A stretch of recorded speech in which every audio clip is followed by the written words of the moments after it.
I mean, you know it. The Barraki were some of the best villains to come out of Bionicle. So unique and so dang cool. And Mantax, well, he's no exception. In today's video, let's highlight why he's a great set, and we're also going to talk about the pieces that come with this set. We'll see how you can use them to build your own LEGO creations. Here we go. Mantax, well, he's a lot of fun. He's got that wonderful stingray-inspired design, and it's just delightful.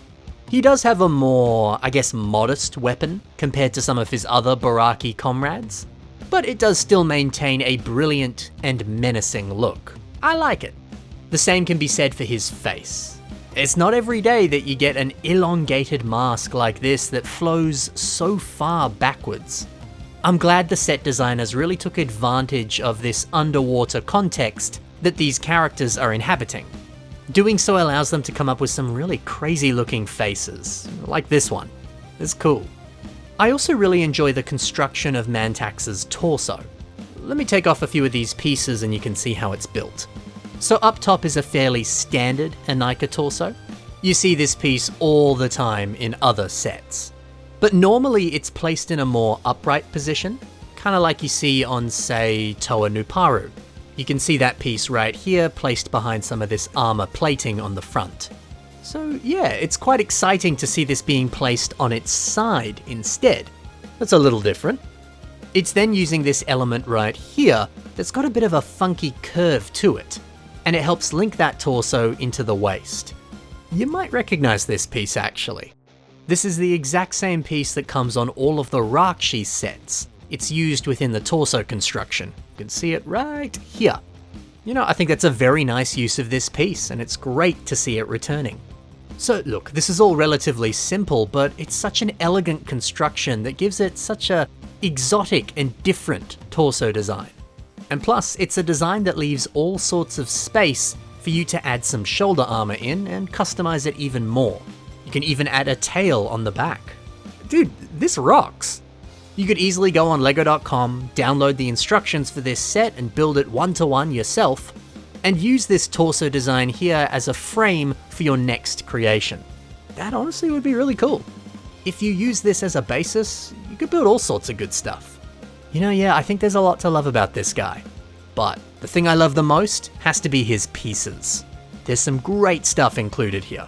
Let's see what we get and how you can use it in your own creations. Every one of the Barraki sets, their faces use these silver teeth pieces on the sides of the mouth. And I think these Barraki mandibles, they are quite an interesting piece, especially when you use them on a mock, much like Socket Ball has done, converting it into a rather, I guess, distinct foot design. Isn't that a clever part use? Yeah, see, this is great, because it reminds me of like a prosthetic limb that you often see on some athletes. The shape of it there, it's actually a pretty close match. That's a pretty good way of using this piece. What about Mantax's mask? How could you use this on a mock? And better yet, can you use it in a way that's not a face design? Yes. Yes, you can. Moko does so on this Mad Doctor creation. He uses them as kind of like shoulder pads. I quite like that. See how these eyes have now been converted into little connection points, and we can see some tubes emerging out of this. Pretty nice. And you know what, even the silver horns at the end of the mask, these actually kind of start to look like tubes as well. Quite clever. You know, the mask itself, it kind of has a leathery quality to it. And looking at the rest of the character, they do look like they have some leather attire that they're wearing themselves. Some sort of leather tunic or coat. It looks really good the way it flows down their legs. So yeah, it's quite amazing that this piece naturally ties into the textures of other parts of this creation. It's quite a surprising fit. Good stuff. Mantax's upper arms feature these black plant vine seaweed pieces. It's a very different approach to the upper arm design, quite minimal, but I like it. Now, yeah, what about this element? How could you use this on a mock? Well, Ozcabot, they've built a creation that leans a little bit more into a bug-like aesthetic. And we've got two of these pieces at the very top of the head. They look like little, I don't know, doodly boppers or antenna, whatever you want to call them. Yeah, it's the kind of stuff that is perfect for a bug. I mean, just looking at the odd curve of this piece and those repeated lines jutting out of the edges, it does have that perfect insect quality to it. This fits in really well. It's nice that you can put this in a bug-like context or an underwater context, and it's going to look pretty good. Mantax's tail looks a little something like this. It's made up of 2 separate pieces. Let's start off with this one. How could this be used? Well, check out this creation that was built by Nabe MOCs.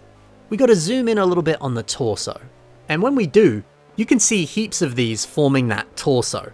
You know, this really is the perfect way of capturing the rounded body shape of this amazing Pokemon. That's some nice thinking. Now for the other end of the tail. Why not use it in a similar way to what Jirek has done?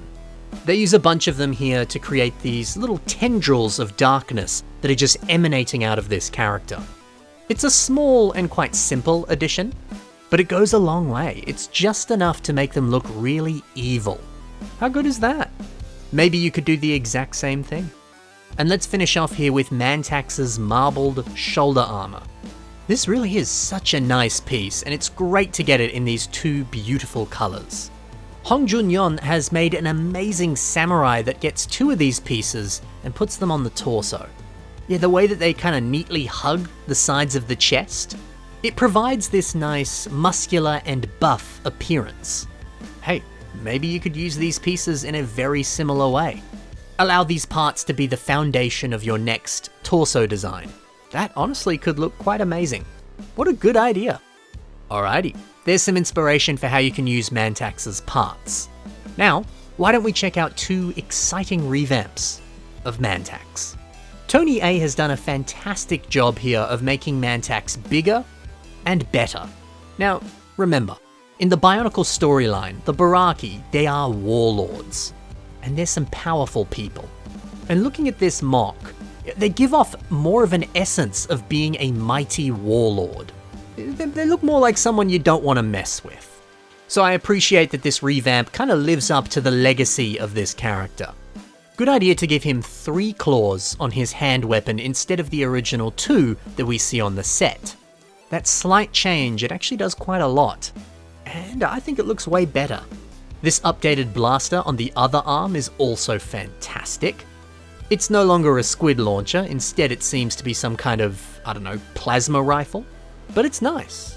And these tentacles flaring out the back, that is the perfect fit for an aquatic villain. It calls to mind, I don't know, octopuses and squids, you know?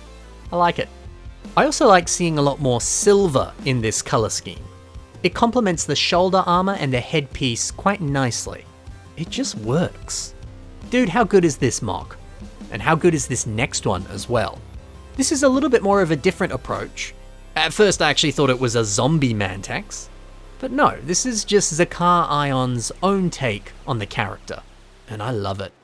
Adding in trans blue was genius. It's just so striking and it feels so appropriate. And have a look at these eyes as well. The way that they bulge out of the face, it looks so creepy. And see, I think I like that because sometimes when you look at the set, the face, it almost looks a little bit adorable. It does have that slight little cute look to it. Slightly.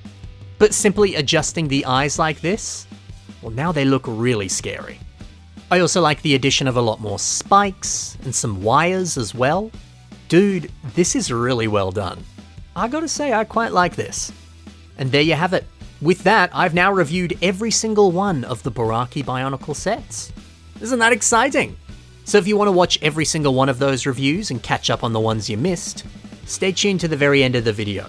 The cards at the end, they're going to feature an entire playlist that showcases all of those reviews and some of the other Mari set reviews. Could be fun to watch those. And hey, be sure to check the links below if you want to see more creations from the builders that I highlighted in today's video. That could be a great way to get a little bit more inspiration if you need it. But that's all for today, guys. Thank you so much for watching. Happy building, and bye for now.